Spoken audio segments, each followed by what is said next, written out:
7 symptoms of a bad torque converter, causes, fixes, and reset. Ever press the gas and your engine roars but the car barely moves? Or feel a weird vibration like you just hit a rumble strip even though the road is smooth? Maybe the transmission temp light flashes, the idle turns rough in drive, or you hear a faint whine that wasn't there yesterday. Those little hints can add up to one big problem, a torque converter that's starting to go. Welcome to AutoVFix, where we explain car problems in plain English so you can stay ahead of your repairs and keep more money in your pocket. Let's set the stage in simple terms. In an automatic, the torque converter sits between the engine and the transmission.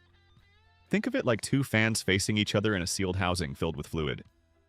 One fan is spun by the engine, the other sends that motion into the transmission. There's also a stator in the middle that helps multiply torque at low speeds, and a lockup clutch that links the engine and transmission at cruise to cut slippage and save fuel. When this setup wears or gets dirty fluid, you start seeing very specific behavior. I'll walk you through the 7 most common symptoms, what usually causes them, and the practical fixes, and then we'll talk about the only reset that actually makes sense on modern cars. First sign, gear slippage. You press the gas, the RPM shoots up, but the speed doesn't follow. It feels like power is leaking away. You might notice soft shifts, skipped shifts, or the engine revving above 3,000 RPM without the car picking up like it should. Low or burned transmission fluid can cause this, but so can a worn lockup clutch inside the converter. If the clutch lining is worn smooth, it can't hold when commanded, so the converter slips and heat builds fast. Second sign, overheating. Transmission fluid handles both lubrication and cooling, and the converter churns that fluid constantly. If it's slipping, it makes heat in a hurry. Heat breaks down fluid, hardens seals, and starves the rest of the transmission of clean oil. You might get a temp warning, a hot oil smell, or fluid that looks dark and cooked. Keep in mind, a healthy automatic likes to live roughly in the 175-200 degree sounding range. Extended towing, heavy loads, or a blocked cooler can push temps beyond that and start a downhill slide. Third sign, shudder or vibration. Drivers often describe this as like driving over rumble strips, usually around 30-40 mph or during light acceleration. That's classic torque converter clutch shudder. The friction material on the lockup side gets glazed or contaminated, and instead of a smooth lock, it grabs and releases rapidly. You feel it in the seat and sometimes through the steering wheel. Old dirty fluid is a big player here, and many cars calm down immediately after a proper fluid service with the correct ATF and, where approved, a shudder fix additive. If it keeps coming back, the converter clutch is likely worn. Fourth sign, trouble shifting or odd shift behavior. If the converter and its control solenoid aren't working the way the computer expects, the whole shift schedule can feel off. You may get delayed engagement into drive, harsh, or lazy shifts, or the car acting like it's stuck in a gear. Sometimes the issue is a failing torque converter clutch solenoid that manages fluid flow for lockup. If that valve sticks, you'll get either no lockup when you need it or lockup when you don't, and the transmission compensates with awkward shifting. Fifth sign, rough idling in gear. You're at a stop and drive, and the car shudders or feels like it's trying to creep when your foot is on the brake. If the lockup clutch is staying applied when it shouldn't, the converter isn't letting the engine freewheel at idle, and the engine will stumble. A flaky solenoid, low fluid, or contaminated fluid can all cause the pressure changes that lead to this. Sixth sign, weak or delayed acceleration. The car feels lazy off the line and slow to respond. That's a sign the converter isn't multiplying torque the way it should. A one-way clutch inside can fail and freewheel, so the engine spins, but you don't get that low-speed push you're used to.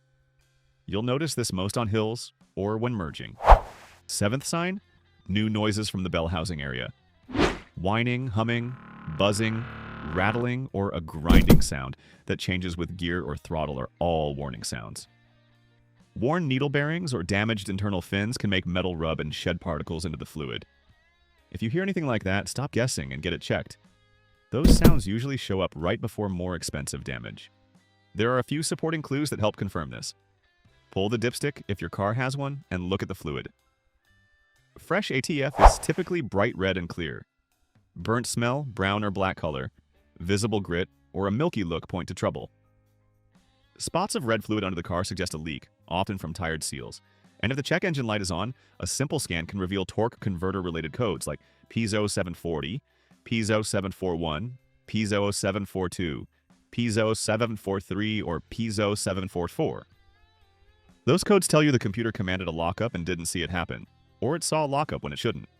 Quick word on causes so you can prevent them. Overheating is the number one enemy. Towing beyond the car's rating, mountain driving with constant load, or a plugged cooler can cook fluid and harden seals. Old or wrong fluid is next. Fluid ages, picks up wear particles, and loses the friction characteristics the lockup clutch needs to engage smoothly. Faulty seals let fluid pressure bleed off. Poor installation after a transmission job can misalign the converter and chew things up early. And driving habits matter. Abrupt launches and heavy loads keep the converter working overtime. Right about now, if you're liking how clear this is, hit the like button and subscribe. It helps the channel reach more drivers who want straightforward answers without jargon, and it enables me to create more guides like this. So how do you diagnose it at home before heading to a shop? Start with a clean inspection. Check for leaks around the bell housing, cooler lines, and the pan. Look at the fluid on the dipstick, and if your car uses a sealed system, have a shop pull a sample. Take a careful test drive. Listen for new noises, feel for shudder around 30-40 mph, pay attention to RPM versus speed, and note any delay going from park to drive. If you have a basic scan tool, read codes, and if possible, monitor converter lockup status at steady cruise. Some older rear-drive cars allow a stall speed test, but only do this if your manufacturer explicitly says it's okay and never for more than a few seconds. Modern cars with traction and stability systems can be damaged by this test. Let's talk fixes, from simplest to most involved. If the fluid is old, burned, or contaminated, a fluid service is the first move. Many torque converter complaints improve immediately with the proper ATF and, when approved by the maker, a conditioner that addresses shudder. Use exactly what your car calls for. ATF formulas are not interchangeable. If the lockup control is the issue, replacing the torque converter clutch solenoid and cleaning the valve body passages can restore normal behavior. Persistent shudder or slipping under load usually means the friction surface inside the converter is done.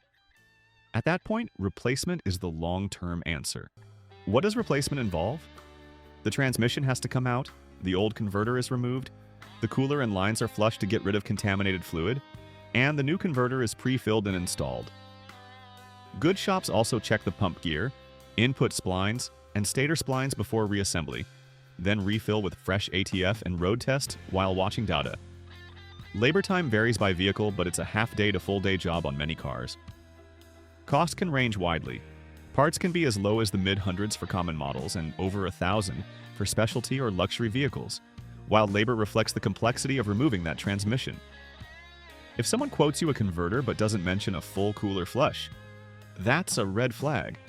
Leftover debris can ruin a brand new part in short order. Can you do this in a home garage? It's possible for experienced DIYers with the right gear, but it's heavy work with real risk of damaging the transmission case, bending the pump tangs, or not fully seating the converter on the input shaft. If you attempt it, use a proper transmission jack, chock the wheels, pre-fill the converter with a quart of ATF, rotate it as you slide it on until it fully engages the splines, and recheck fluid levels after the first warm-up and short drive. For most folks, this is one to hand to a trusted shop. Now, about reset. There is no magic button to reset a torquey converter. The converter itself is a mechanical and hydraulic part. What people really mean by reset is resetting the transmission's adaptive learning or clearing fault codes. After replacing a converter or fixing a lockup issue, a shop will clear any stored codes, perform a relearn or adaptation so the transmission computer can recalibrate line pressure and lockup behavior, and confirm that commanded lockup matches actual speed difference between the engine and the input shaft. On many cars, disconnecting the battery won't fully clear these learned values, and even if it did, the system relearns based on how you drive.